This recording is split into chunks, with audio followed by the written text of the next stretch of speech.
Hello friends, আরও একটা নতুন ভিডিওতে আপনাদের স্বাগত। আজকে আমি এই ভিডিওটাতে মাছ দিয়ে ফুলকপির পাতলা ঝোল রেসিপি আপনাদের সাথে শেয়ার করব। তবে দেরি না করে চলুন ভিডিওটা শুরু করি।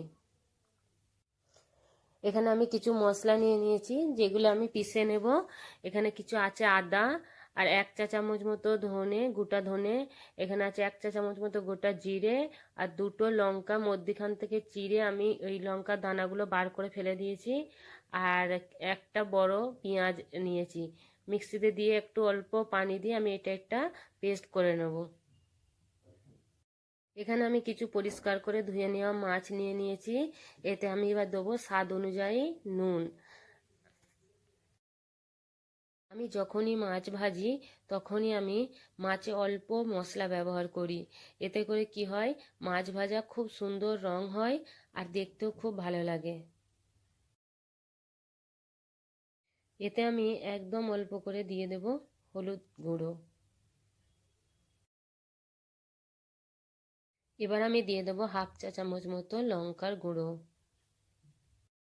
এখানে আমি 3 চা চামচ মতো সর্ষের তেল দিয়ে দেবো। তার কারণ সর্ষের তেল দিলে মাছ ভাজাতে খুব সুন্দর একটা স্বাদ আসে, আর মাছ যখন ভাজা হয় তখন মাছ ফোটে না।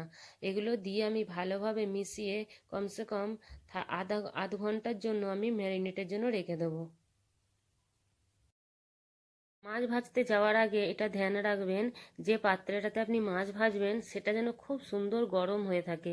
যেমন হাই হিটে ভালো করে ওই পাত্রটাকে গরম করলে মাছ আপনাদের একটা নিচে ধরে যাবে না, খুব সুন্দর মাছগুলো ভাজা হবে। তো এখানে আমি খুব ভালোভাবে কড়াটাকে গরম করে নিয়েছি। এবার এতে আমি তেল দিয়ে দেবো। তেলটাও খুব সুন্দর করে গরম করে নিতে হবে, তারপরে মাছ দিলে একটা মাছও নিচেই ধরে যাবে না। এখানে আমি তেল দিয়ে দিয়েছি, তেলও খুব সুন্দরভাবে গরম হয়ে গেছে। এবার আমি মাছগুলো একটা একটা করে দিয়ে দেবো। আর মাছ দেবার পরে একদম আঁচ স্লো করে দিলে চলবে না, একদম আঁচ যেন হাই থাকে, তাহলে আমাদের মাছগুলো একটাও ধরবে না আর খুব সুন্দর রং আসবে। এখানে আমি মাছগুলোকে সব ভেজে নিয়েছি। এখানে আমি একটু বেশি করেই তেল দিয়ে দিয়েছি কড়াতে। এবার এগুলো আমি কপিগুলোকে ভালোভাবে লাল লাল করে একটু ভেজে নেব। কপিগুলো ভালোভাবে ভাজা হয়ে গেছে। এবার অন্য একটা পাত্রে আমি এগুলো তুলে নেব।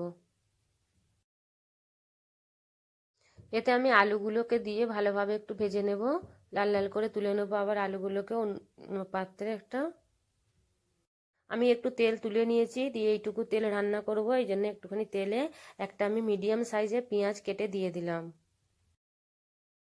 পেঁয়াজগুলো লাল লাল মতো হয়ে গেছে। এবার এতে আমি দিয়ে দেবো ওই মশলাটা বেটে রেখেছিলাম, ওইটা ঢেলে দেবো। আর একটা আমি টমেটো আমকে বেটে রেখেছিলাম, ওইটাও আমি দিয়ে দেবো। এতে আমি কিছু মশলা ব্যবহার করব, যেমন হলুদ, লঙ্কা আর জিরে, আর স্বাদ অনুযায়ী লবণ দিয়ে দেবো। দিয়ে ভালোভাবে আমাদেরকে মশলাটা বানিয়ে নিতে হবে। মশলা কাঁচা থাকলে হবে না। যতক্ষণ না মশলার ওপর তেল উঠে আসছে ততক্ষণ পর্যন্ত আমাদের এইটাকে ভালোভাবে একটু পাকিয়ে নিতে হবে। দেখুন মশলার ওপর তেল একদম উঠে চলে এসেছে। এবার আমি আমাদের আলুগুলোকে ঢেলে দেবো এতে। এখানে আমি আলুগুলো ঢেলে দিয়েছি। এতে একটু ধনেপাতা দিয়ে দিলাম, আর কিছু আমি মটরশুঁটি দিয়ে দেবো এতে। দিয়ে দিয়েছি 5 মিনিটের জন্য। এগুলো ঢেকে আমি সেদ্ধ হওয়ার জন্য রেখে দেবো। প্রথমেই আমি ভেজে রেখেছিলাম, ওগুলো ভাজা ছিল। এরপরে আমি মাছগুলো দিয়ে দিয়েছি এতে। মাছগুলো দিবার পরে 2-3 মিনিট মতো আরও ঢাকা দিয়ে আমি রেখে দেবো, যাতে করে মাছগুলো ভালোভাবে হয়ে যায়। দেখুন আমাদের তরকারি একদম রেডি হয়ে গেছে। যদি ভিডিওটা ভালো লেগে থাকে তাহলে লাইক, কমেন্ট আর সাবস্ক্রাইব করতে মোটেও ভুলবেন না। ভিডিওটা দেখার জন্য অনেক অনেক ধন্যবাদ।